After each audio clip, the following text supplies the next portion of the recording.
галәмнәрне юктан бар кылып, безләрне үзенең иге-шиге булмаган нигъмәтләрендә яшәтүче Раббыбыз Аллаһ Тәгаләгә мең шөкерләребез, мактау һәм улуглауларыбыз булсын.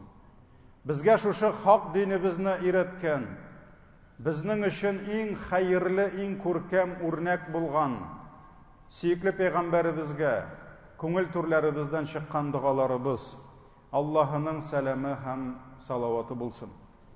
Азиз кардәшләрем, иң элек үземне, аннарысын сезне тақвалыкка чакырам. Тақвалык Аллаһы Тәгаләнең әмерләрен үтәү, аның харамнарыннан, тыйганнарыннан тыелу буладыр. Аллаһы Тәгалә Куръани Кәримдә нәрсә диде? Я айюхаллазина аману тақуллаха хаққа туқатih. Эй иман ияләре, Аллаһы Тәгаләгә тиешле дәрәҗәдә тақва булыгыз. Һәм وَلَا تَمُوتُنَّ إِلَّا وَأَنْتُمْ مُسْلِمُونَ Müslüman булмаган хәлдә, ягъни мөселманлыгыгызны төзәтмәгән хәлдә үлүдән сакланыгыз диде. Аллаһы Тәгаләнең мөлкәте, җәмәгать, Аллаһның байлыгы шиксез. Аллаһның кудрәте шиксез. Аллаһның рәхмәте шиксез. Ләкин Аллаһ Тәгалә Әл-Мәлик, патша, Ар-Рахман Ар-Рахим, мәрхәмәтле, шәфкатьле булу белән бергә Әл-Хаким, ул хикмәтле, мудрый. Аллаһның байлыгы шиксез булса да, ул үзенең бәндәләренә малны хикмәт белән бирә. Аллаһ Тәгалә бу бәндәсенә күпме бирәсен үзе белә. Бу бәндәсенә күпме бирәсен Аллаһ Тәгалә үзе белә. Шуңа күрә борынгы заманда да, бүген дә, киләчәктә дә Аллаһ куйган кагыйдә нинди? Җәмгыятьтә булачак мал-мөлкәт ияләре дә, җәмгыятьтә булачак фақирләр, мискиннәр дә. Җәмгыятьтә булачак көч-куат ияләре дә, җәмгыятьтә булды һәм булачак загыйфләр дә. Җәмгыятьтә булачак сау-сәламәт кешеләр дә, һәм без моннан бер кайда китә алмыйбыз. Һәр вакыт булды һәм булачак авырулар да, медицина ничек кенә күтәрелмәсен. Әгәр дә 100 ел элек, 200 ел элек табиблар нинди дәрәҗәдә булсалар, һәм бүген технологиялар нинди генә булмасын, ләкин 1000 елдан соң да барыбер Аллаһ куйган сөннәт авырулар барыбер булачак. Шуңа күрә Аллаһ Тәгалә Куръани Кәримдә нәрсә диде? وَلَوْ بَسَطَ اللَّهُ الرِّزْقَ لِعِبَادِهِ Әгәр дә Аллаһ Тәгалә үзенең шиксез ризыкларын бөтен һәр бәндәсенә дә күп итеп, җитәрлек итеп өеп бирсә дә, Аллаһ Тәгалә бөтенебезгә дә нинди байлык кирәк бөтенесен бирә. Бөтенебезгә дә яшәргә урын да бирә, акчасын да бирә, яңа атын да бирә, саулык сәламәтлеген дә бирә, бала кирәкме баласын да бирә, хатын кирәкме хатынын да, бөтенесен бирә. Җитәрлек итеп бирсә дә, Аллаһ Тәгалә моның нәтиҗәсе, в результате сез бәхетле булачаксызмы ди? Без шулай уйлыйбыз. Миңа менә бу булса, бөтен нәрсә булачак, миннән дә бәхетле кеше булмаячак дип уйлыйбыз. Ләкин Аллаһ нәрсә ди?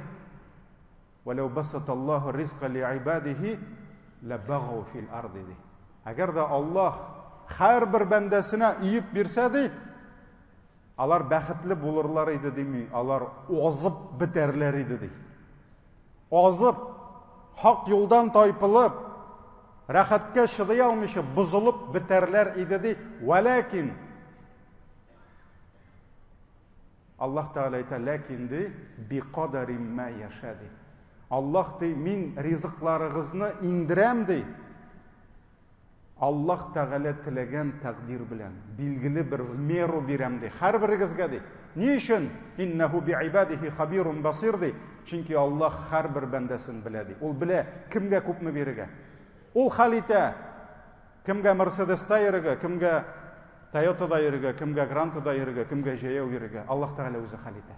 Шуңа күрә Аллаһ һәр кемгә белә күпме бирергә, аңа хәерлесен. Без теләгәнчә бирми Аллаһ. Аллаһ әл-Хаким, Аллаһ хикмәт иясе. Шуңа күрә көч-куәт ияләре булган кебек, һәр вакыт зәгыйфләрдә булачак. Һәр вакыт безнең ярдәмебезгә мохтаҗ булган кешеләр булачак. Шуңа күрә динебез безне һәр вакыт нәрсәгә өндәде? Үз кайгың белән генә яшәмә диде. Үз проблемаң белән генә яшәмә, уңыңа кара, сулыңа кара, күршеләреңә кара. Әгәр дә синең бүген тормышың килгән икән, күршеңнеке килгәнме? Кирип, шакып, кирип хәлен сораш. Бәлки синең ярдәмең кирәктер аңа. Бәлки бер йотым суга интегәдер, бер кисәк ипигә интегәдер. Шуңа күрә Пәйгамбәребез саллаллаһу алейхи ва саллям нәрсә диде? Кем дә кем корсагын тутырып, рәхәтләнеп йокларга ятты, аның күршесе ачлыктан бөкрәеп йоклый алмыйча ята. Аш ул. Аш, аның проблемасы бар. Менә кем ди шушы күршесе була торып ди, корсагын тутырып йокларга ятты, ул бездән түгел. Это не наш человек ди. Ни өчен? Чөнки мөселман ул үз кайгысы белән генә яшәргә тиеш түгел. Ул кеше проблемаларын күрә белергә тиеш. Кемгә нинди аның ярдәме тия ала? Мал-мөлкәт беләнме, ризык беләнме, су беләнме? Бәлки кемгәдер синең ипиең дә кирәкмидер, ләкин бер йылмаюың кирәктер, ансы да садака. Бәлки синең бер яхшы киңәшең кирәктер аңа. Менә шуңа күрә мөселман кешесе ул һәр вакыт башкаларның кайгыларын күреп, ярдәмгә ашыгып яшәргә тиеш. Әлхәмдүлилләх. Борынгы заманнардан мәсәлән галимнәрнең, устазларның үз вазифасы булган. Алар бит гыйлемне алып, үзе генә аның белән гамәл кылмаган. Алар мәдрәсәләр төзегәннәр. Алар мәчетләргә барганнар. Алар Аллаһның сүзен сөйләгәннәр. Алар шушы аятлар белән, хадислар белән бүлешә торган булганнар. Кайберләрен бәреп тә үтергәннәр. Кайберләрен төрмәләргә дә япканнар. Ләкин алар Аллаһ юлында үзләрендә булган ризык, байлык, гыйлем белән бүлешкәннәр. Ул һәр вакыт шулай булган. Әлхәмдүлилләх, күңеле төшкәннең күңелен Коръан белән, хадис белән күтәрергә тырышканнар. Канаты сынганны яңадан терелтеп, яңадан чыгарып җибәргәннәр. Авыр вакытта киңәшләр, галимнәр бирә торган булганнар. Нәкъ шуның кебек мал ияләре. Кемгә Аллаһ Тәгалә мал, байлык, көч-куәт биргән булса, алар мохтаҗларга зәкәтләрен биргәннәр. Исламның 5 баганасының берсе зәкәт. Ни өчен килә?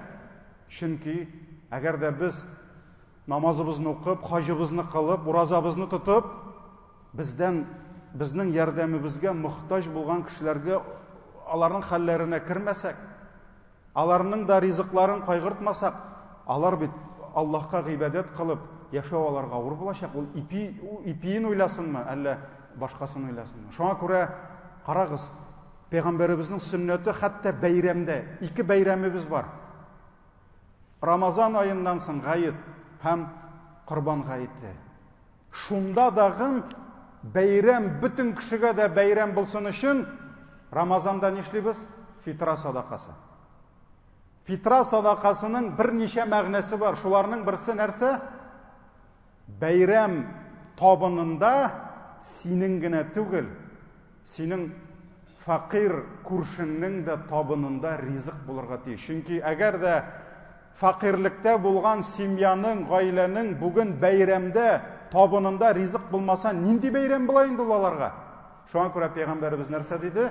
Ризыгыңны ал да, садакаңны тупла да, кертеп бир диде. Шулай итеп без аларга да бәйрәм. Корбанда үзеңдә аша, ләкин күршеңә дә кер, мохтаҗга да бир. Хәтта бәйрәмдә дә менә бу кагыйдә нишли? Бу кагыйдә эшли. Без үзебез генә бәйрәм итмибез, ярдәм итеп аларга да бәйрәм ясыйбыз. Менә бу, әлхәмдүлилләх, исламның гаделлеге, Аллаһның хикмәте. Һәм Күрәбез, бер урында мохтаҗлык ул төрле була, ризык кына түгел. Мәсәлән, бер җәмгыять, бер җирлектә мөселманнарга барып намаз укырга урын юк. Мал-мөлкәт ияләре килеп, шунда мәчет төзегәннәр. Ул халыкка гыйлем кирәк. Анда шәкертләр кирәк. Шуңа күрә мәчет янында аның мәдрәсәсендә булдырганнар. Әлхәмдүлилләh, Аллаһның рәхмәте, будагын Аллаһның мөселманнарга хезмәте. Гыйлем нуры таралсын дип мәдрәсә төзегәннәр. Ул мәдрәсәләрне тотканнар. Чөнки мәчет кенә түгел, ул мәчеткә имамны китергәннәр. Моннан 100 ел элек, әз генә күбрәк тә, Кара татар каргалысыннан чыккан шушы Әхмәт Галеевич Хусаинов, Әхмәт бай дип йөргәннәр аны. 3 брат үзенең энекәшләрен алып, бизнес ясап, 100дән артык мәчет мәдрәсә төзиләр. Татнефть та юк, Оргсинтез да юк, Сибур да юк, Роснефть та юк. Ләкин Аллаһның ризыгы бар. Нишлиләр? Шушы 3 брат, алда инде Әхмәт Галеевич бара, 100дән артык мәчет мәдрәсә төзиләр. Шуларга имамнарны куялар. Имамнарны булдырыр өчен аны бит укытырга кирәк. Шәкертләрне хәтта чит илләргә җибәрәләр. Асхарларга, башкаларга. Шул шәкертләрне ничек укыйм икән дип, аның кешесе барып тикшереп кайта торган булган. Диабуга тибеп йөрмим анда дип. Кахирада, әллә укып йөрим. Дәрескә барамы, укытучылары белән күрешкән. Әле бит бу самолетка утырдың да, ничәдер сәгатьтән Египеттә булдың да, 2 көннән кайттың түгел, анда барып җитәргә кирәк. Аның кешеләре шәкертләрен тикшереп йөргән, ул система төзегән. Кешеләргә хезмәт итү системасы. Ул имам кайткан, аны урнаштырган, ул имамның килеп тикшерә торган булган, мәхәллә белән эшлиме юкмы, бер мәчетенә килеп тикшергәч, мәчет картлары әйткән, менә мәчетләр төзелде инде, тегесе булды, ковер юк бит әле дигәннәр бай. Хәзер ковер да алып бир инде безгә дигәннәр. Шуннан соң нәрсә дигән? Мәчетне төзедем сезгә, коверны үзегез алыгыз дигән. Ковер да алып бирерлек булмасагыз, сез мәхәллә түгел инде дигән. Кирәк җирдә урынга да утырткан. Шулай итеп, 100дән артык мәчет мәдрәсәне тоткан, мәдрәсәләргә китаплар җитештергән. Менә бу җәмәгать нәрсә? Исламдагы хезмәт, бер-береңә хезмәт, әлхәмдүлилләh. Һәм бу әйберне Аллаһның рәхмәте, сөйкле пәйгамбәребез дә нәрсә? Сахабалар үрнәгендә урнаштырган, сеңдергән кешеләргә. Һәм пәйгамбәребез саллаллаһу алейһи ва саллям нәрсә дигән? Әгәр кеше үлә икән, битте, намазы битте, уразасы битте, зикр тәсбих битте, ул кабердә гамәле киселде ди. Ләкин савап, прибыль, доход каян килә? 3 юлдан ди. Яки садақатун җария, җария садақасы, син үлгәч тә кешегә файдасы китереп тора. Син үлдең, син инде кабердә ятасың, син төзегән мәчет һаман кешегә хезмәт итә, син төзегән мәдрәсә һаман эшли, син салдырган күпердән һаман кешеләр йөри, син утырткан агачлар һаман җимешен бирә, син калдырган базар һаман үзенең табышын китереп тора. Син үлдең, ә сиңа һаман ага, садақатун җария, ага торган садака килә торган. Яки нәрсә диде? Файдалы гыйлем диде. Файдалы гыйлемне калдырдылар галимнәр. Безнең галимнәребез инде ничә еллар элек китте, аларның китапларын укыйбыз. Шулар белән дәртләнәбез, шулар белән хузурланабыз. Һәм галимнәргә әҗр савап бара. Һәм өченчесе нәрсә диде? Әти әнисе өчен хәйр дуа кылучы изге бала диде. Шуңа күрә менә бу садақатун җария дигән әйбер, син үлгәч тә кешеләргә файдасы килә торган әйбер, менә моны галимнәр икенче бер сүз белән дә атадылар, вакыф диделәр. Вакыф диделәр. Ягъни син үзеңнән соң калдырасың, кешеләргә хезмәт итә торган ниндидер бер җимешен бирә торган хәерле эш эшләп калдырасың. Ул эш кешеләргә файда китергән саен сиңа әҗр савап килеп тора. Һәм әлбәттә җәмәгать пәйгамбәребез галейһиссалату вассалам менә бу вакыфларны ситуацияга карап, мөселманнарның халәтенә карап, буларга нигез сала иде. Чөнки алар күп төрле. Мәккәдән мөселманнар белән күчеп Мәдинәгә килделәр. Һәм пәйгамбәребез саллаллаһу алейһи ва саллям нишләде? Җәмгыятьне өйрәнә башлады. Ул ситуацияны күрде. Кемнәр нинди кайгы белән яши, кемнәр нинди хәсрәт белән яши. Төзеде иң беренче нәрсә? Базар, мәчет. Чөнки базар кешегә сәүдә итәргә кирәк, кешегә акча кирәк, мал кирәк. Һәм мәчет төзеде, һәм күрде нәрсәне? Су юк. Проблема воды. Су юк, Мәдинәдә су юк. Күп кыйларның сулары ширлек түгел иде. Булган кыйлар частная собственность. Частная собственность. Ул әйтә нәрсә ди? Менә Рум кыйысы бу инде иң знаменитый кыйы, иң күп сулы. Аның хуҗасы нәрсә ди? Менә бер савыт ди, шушы савытка китерәсең тутырып бодай, ризык тегесе, мин сиңа тутырып су бирәм ди. Су бит ул көн сайын кирәк. Бала су эчә, иссе вакыт, иссе җир, нишләргә? Кешеләргә бик авыр иде семьяга су алып кайтырга. Шуңа күрә пәйгамбәребез нәрсәдән башлады? Судан башлады. Ул килде дә хуҗасына, на переговор, уланы тапты хуҗасын. Ул бит әйтмәде, миңа китерегез әле аны дип. Юк, уланы эзләп тапты. Синме хуҗасы бу кыйның? Мин диде. Мин синең белән сәүдә итәргә килдем диде. Нинди сәүдә? Кыйыңны бир ди. Аллаһ сиңа җәннәтне бирә диде. Сиңа җәннәт, кыйы безгә диде. Пәйгамбәребез үзенә сатып алмады бит аны, ул бит аны халык өчен сорады. Тегесе әйтте, юк диде, минем башка керемем юк диде. Шуннан соң моны ишетеп тора переговорщикларның берсе Усман ибн Гаффан. Усман ибн Гаффан карады да туктады. Бу кыйның бәясе җәннәт икән ди. Нишләргә ди? Мин бу кыйны алам да бирәм үзем ди. 35 мең серебряный монета. Копшык белән китерделәр.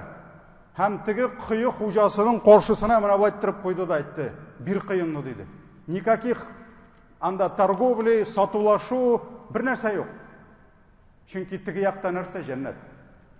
Җәннәт, пәйгамбәребез килгән, җәннәт бирәм ди, бирегез миңа бу кыйны ди. Усман ибн Гаффан 35 мең дирхам бирде дә, тегесенең бу хатлы акча күргәне дә юк. Алыгыз кыйны диде. Һәм Усман әйтте: "Миңа дамы бу шул бәя" диде. 35 мең түгел инде, ул чүп бит инде 35 мең. Җәннәт миңа да буламы диде. Мин сиңа сатсам моны. Әйе, сиңа да диде. Кыйы синеке диде. Һәм шунда нәрсә диде? Усман диде: "Менә бу кыйны мөселманнарга бир" диде. Частная собственность әйләнде нәрсәгә? Социальный проектка әйләнде. Бүтән кеше кыйыдан килеп бушлай су ала башлады. Күпме семьяларның хәле җиңеләйде. Күпме кешеләр килеп су алган сайын Госманга, аның гаиләсенә, аның сәүдәсенә дуга кылганнардыр. Шулай бит, ничә еллар бу кый эшләгәндә. Менә шулай итеп, пәйгамбәребез күрсәтте үрнәк, шул үрнәкне күреп сахабалар җанландылар. Һәм без беләбез, күпме вакыфларны торгызды сахабалар. Талха радиллаһу ан бер аятны ишетте. Аллаһ Тәала нәрсә ди? "Лән танануль бирра хатта тунфику мимма тухиббун" ди. Вы никогда не достигнете благочестия ди. Сез изгелеккә ирешә алмассыз ди. Хатта ди, пока не будете расходовать то ди, что для вас дорого ди. Что вот для вас очень дорого ди, вот отдайте ди, и вы достигнете благочестия ди. Шуннан соң карагыз, бу аятны ишеткәч, Талха иң беренче сорау куйды. Талха диде: "Бүтән байлыгыңнан иң кадерлесе кайсысы?" диде. Чөнки аят килде, нишләргә? Иң кадерле сәүдәң, синең малың кайсысы? Име? Юк, и түгел. Бума, атмы? Юк инде, ат түгел. Бакча. Иң яхшы финик бакчасы Талхада иде. Һәм ул иң яраткан аның малы иде. Самый дорогой у него было. Пәйгамбәребез саллаллаһу алейхи ва саллям килде дә әйтте: "Ал" диде. Бисмилла. Бисмилла. Бисмилла. Умар ибн Хаттаб үзенең җирләрен бирде шулай итеп. Һәм Җабир ибн Абдуллаһ әйтә, сахаби: "Мин ди бер генә бер сахабаны да мал иясе, нәрсәседер булган сахабаны күрмәдем" ди. Ул ди, кая вакыф итеп Аллаһ юлында бирим микән дип йөрмәгән бер генә сахаба да юк. Ни одного сподвижника не было, который бы не искал, куда бы вложить свое имущество, как ваф, как имущество Аллаха. Бүген дә без, альхамдулилля, йөрибез, куда бы нам вложить дип. Куда бы нам вложить дип бүген без йөрибез. Берәү әйтә, без сиңа ди 30% годовых бирәм ди. Нет, это мало ди. Вот ул 50% бирә ди. Менә бу тагын бирә. Барабыз тегендә, монда сөйләшәбез, монда 10 миллион, монда 20 миллион. Анасын безгә киләләр. Хәзрәт, вот брат ты, бородатый, меня кинул на 50 лямов ты. Мен қорап тұрам, ешкіна бизнесмен айтам, брат, меня, прости, вот, извини за очень глупый вопрос. А ты где 50 лямов взял, айтам? Это первый вопрос, айтам. Ну, альхамдулилля, были уж кое-какие сбережения. Или миллионом берген аферистқа. Шаңғанда, тегісі, юқ, ақша юқ. Екінші вопрос, айтам, вот, я с 15 лет имам, айтам, с минбара выступаю. Если я попрошу у бизнесменов, дайте мне 50 лямов, они, наверное, мне не дадут. А вы почему этому пацану 25-летнему, а как вы ему 50 миллионов дали? Я говорю, вы башкой думаете? 100 миллионға бір күні бір шушы ішлерде қазилық еткен бір имам біле сөйлесіп отырдық. Мен айтам, у тебя рекорд какой? Разборкаларда шушы миллиард 300 дейді. Рекорд на миллиард 300 кинул башкаларны. Вот это мой пока рекорд. Жамағат, Аллах юлында бирмеген ақшаларны Аллах Тағала тартып ала да 50% гадавых деп, 60% гадавых деп. Бүтін кіші шулай бере башласа, бүтін кіші бір кімді эшлемесе, шулай беріп кіне байы бітірейді. Шулай бет? Шуан көрә Аллах Тағала Аллах юлында бирмеген малларыбызны тартып ала да шуларға бере де юққа шығара. 50 миллионда ките, 100 миллионда ките. Біз қой вақыт минберге басып, 100 мың ақша жей алмайбыз. Атығы аферист анатығында басқышта электіреді, брат, мне деньги собираю под 50% годовых. Шуңа 5 миллионы беріп жібері. Бітті кетті, альхамдулилля. Шуңа көре хайырлы жерге берге керек. Сахабелі, табиғинлар, шушылайттырып өздерінің малларын, альхамдулилля, хайырлы ішлерге берілер. Мәшітлер тұрғыздылар. Міне бұл заманында 500 миллионға түзілген. Бұл да вақыф. Бұл вақыфның бәйесі артты бүгін мұны түзілсең, бұл миллиард болашақ. Ең әзі. Миллиард болашақ мұның бәйесі. Бұл да вақыф. Әлхамдулилля, әр бір тиінін, сумын, миллионын, yüzлеген миллионын кірткен кішілерге мұнда намаз оқыған сайын келсін. Мұсылмандар тахарат алған сайын, мұнда дәріслер барған сайын әжір сауап келіп тұрсын. Бұл да вақыф, әлхамдулилля. Қашандар Мұхаммадияларны түзігенлер, мәржани мәшітлерін түзігенлер, бүгін де алар қызмет ете. Вот это бизнес. Аның кішілерінде көптен өлген, ләкин, әлхамдулилля, аның әжірі сауабы бара. Шоған көре базарларыны вақыф еткенлер, шәшулік жерлерін, жеміш бақшаларын вақыф еткенлер, yolçılarga карван сарайлар, қазір айтылыша гостиницалар түзігенлер. Бисмилля, Аллах Тағала ризалығы үшін айы. Дұшманлардан сақлану, ғаскарны нығыту үшін дияларын, атларын армияға беретірген болғанлар вақыф етіп. Шуңа көре жамағат, шуның білен ислам яшаған. Шуның білен Аллах Тағала исламға күш берген, бәрәкәт берген, Аллахның рахматы білен. Һәм бүгін де біз жамағат, бұл вақыф байрағын бізге бүгін көтеруге керек. Пейғамбарыбыз урнаштырған шушы сүннет, вақыф сүннетін имущество Аллаха. Бұл мәшіт, бұл имамнықы түгіл. Біз мұнда все сотрудники, бұл Аллахның йорты. Бұл мұны түзіген спонсорның йорты да түгіл. Бұл Аллах йорты. Шуның кебек бүгін Аллахның мәшітлерігіне түгіл, Аллахның мәдрәсәлерігіне түгіл. Біз Қазанда өтіп барғанда айтырға тиішбіз балабызға. Бұл Аллахның базары деп. Бұл мега Аллахнықы бұл вақыф деп айтырға тиішбіз. 5-звездочный отельдан барғанда біз айтырға тиішбіз. Бұл кімнің 5-звездочный отелі шындай мотор Қазан ортасында? Бұл Аллахнықы деп айтырға тиішбіз. Біз шуңа шығарға тиішбіз жамаға. Шуңа көре бұл Аллахның рахметі мұнда бәрәкет. Бүгін мына ишітәбіз, егітләрібіз бір бизнес түзейлер. Сәләтлі кіші, ол түзей біле. Мен бизнес ясай білмеймін, мен бәр. Ләкин кімгәдір Аллах берген, ол бір бизнесін түзей кейте, екіншісі, үшіншісі, бешіншісі, аны сата. Әйде, 6-шы бизнесіні Аллахны қайтып түзей. Ол сенікі болмасын. Аның учредителі Аллах болсын. Һәм һәр бір кірімі, һәр бір тиіні Аллах юлында қызмет етсін. Әйде, слабо, ясайлы шуны. Түзі, бүгінгі мүмкінліктер болғанда, Аллах Тағаланың рахматы. Сенің тігі түзіген 5 бизнесіңа бәрәкет келешек, шушы 6-шы бизнесіңді. Бүгін егітлеріміз берелер бүгін. Садақаларында берелер, мәшітлерінде түзейбіз. Әне мәйітхананы нешедір айда түзідік. Ләкин бүгін бізге садақа беріп күні түгіл. Бізге садақа кипіре тұрған базарлар, хибетлер, қонақханалар түзей башларға вақыт жетті. Ансыз болмай, біз түзірге тиішбіз, шушы тарихта біздің ізіміз қалырға тиіш. 100 жылдан, 200 жылдан бұл мәржани вақыфығына деп түгіл. Мәселен, Мұхаммадияның тұтыр үшін өзінің аның кибеті болған. вақф кибеті болған. Һәм шуның доходы килә торган. Кая бүген Мөхәммәдия вакфы? Остазлар, алар система обучениены төзиләр, ләкин мәдрәсә остазы ул бизнесмен түгел. Ул бу мәдрәсәне тотыр өчен бизнес ясый алмый. Ләкин аны безнең сәүдәгәрләр килеп ясарга тиеш. Бүген Мөхәммәдиягә күп акча кирәк айына. 2 миллионмы, 3 миллионмы? Ясай да бизнес. Айына 3 миллион китерә торган бизнес яса. Мөхәммәдияның бөтен зарплаталары, бөтен эшләре килеп торсын, капланып торсын, сиңа әҗер савабы барачак. Менә бу вакыф дип атала җәмәгать. Һәм бүген дә карыйбыз, bir квартира алды, 2 квартира алды, хатынын алды, икенче хатынын алды, өченче хатынын алды. Яхилләр инде сөяркәләренең бөтенесенә квартира алалар. Монда гына улын алды, әләнең улына 12 яшь, все аның уже центрда 3 бүлмәле квартирасы әзер. Берәр заман үссә, берәр заман өйләнсә, все аның уже 3 бүлмәле квартира көтеп тора 20 миллион. Кызын алды, оныкларын алды. Әйдә, ел сайын bir квартир ал, бисмилла, bir тул хатынга һәм ятим балаларга.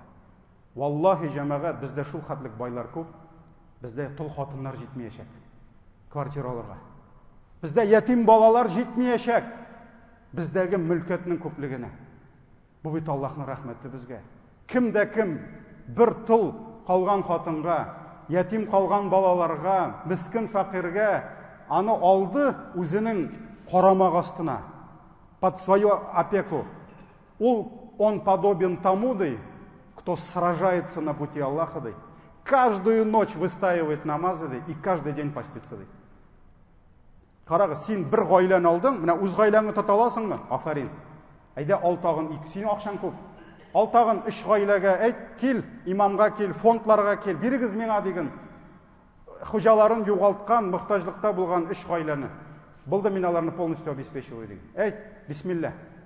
Син имин тормышта яшисың, фәрештә яза бу көн сайын җихадта ди. Юк, син җихадта түгел бит. Юк, син җихадта ди. Син төне буе йоклыйсың, төшләр күрә-күрә. Иртәнгә намазга хәтлек. Фәрештә төне буе яза, бу тахаҗуд укый. Тукта, ул бит йоклый. Юк, йокламый ул. Ул тахаҗуд укый, чөнки ул теге семьяны тотып тора. Менә бу семья матур караватта йоклый. Аларның отоплениялары түләнгән, газлары түләнгән, утлары түләнгән. Шуңа күрә бу тахаҗудта, бу йокламый хәзер дип фәрештә тахаҗуд дип яза. Көне буе ашап йөри. Монда чәй ичте, монда кофе ичте. Фәрештә яза, юк ул ашамый ди. Ничек инде ашамый? Менә яңа гына ашады. Юк, ул уразада ди. Чөнки аның 2 тотып торган семьясы бар ди. Җәмәгать, ябышыгыз шушыңа. Бу бит Аллаһның рәхмәте. Менә шуңа күрә җәмәгать безгә Аллаһ Тәгалә бүген шундый мөмкинлекләр бирә. Шундый мөмкинлекләр бирә. Хәтта менә сезнең белән bir вакыф, 2 вакыф бинасын төзедек. 5 миллионга кую төзедек. Валлаһи җәмәгать, Пәйгамбәребез әйтте, кеше түгел, кош килеп, син казыган кыйдан су эчә икән ди, фәрештә сиңа савап яза ди. Менә бу кую ничә еллар эшләсә, күпме кеше су аламыннан һәм алачак иншалла. Моның бит шушы кыйны төзегәндә вакыфка вкладывать иткән кешеләргә җире барачак. 30 миллионга мәйтхананы төзедек. Хәтта мин аны җәмәгать белән киңәшләшеп, аксакаллар белән ул мәйтхананың ясасак киремен кешеләр килеп шунда юган өчен акчасын түләсәләр, без аны алтанга 1 тиеннән дә алмыйчы, без аны бирә алабыз конкрет bir проектка. Әгәр дә Казанда ниндидер матур проект бар икән, менә акча җитми, ул дин юлында кирәк ул безгә хәзер. Тахфизманда нәрсәме кирәк дип әйтсәләр, бисмилла әйдәгез, менә шуны эшләтеп җибәрәбез дә, айына 100 меңме, 200 меңме, миллионмы кертә икән, без әзер бирергә. Чөнки әлхәмдүлилләh сезнең белән безнең алтаныбыз мохтаҗ түгел акчага. Әлхәмдүлилләh Аллаһның рәхмәте безгә бу бәрәкәте. Шуңа күрә без әзер менә бина тора, 3 этажлы, аның бәясе 100 миллиондыр инде. Бисмилла. Кайсыгыз 8нче бизнесын ясарга йөри иде. Әнә 100 миллион алыгыз да. Әйтегез, бисмилла дип әйтегез. Әнә Мөхәммәдиянеке булсын, безгә ни жалко. Алтанның вакыфы дип әйтмим мин, кирәкми. Безгә булганы җитә. Әнә алыгыз 100 миллионга, бирегез арендага. Ай сайын миллионын Мөхәммәдиягә кертеп бирегез. Әнә тахфиз бар, ярак түгел монда Рәшидә центрына. Бирегез, сезнең малыгыз китереп торачакмы? Үзегезнең акчагыз җитми икән, җыелыгыз 5 егет, ир егетләр, сатып алыгыз да шәһәр эчендә бирегез шуны.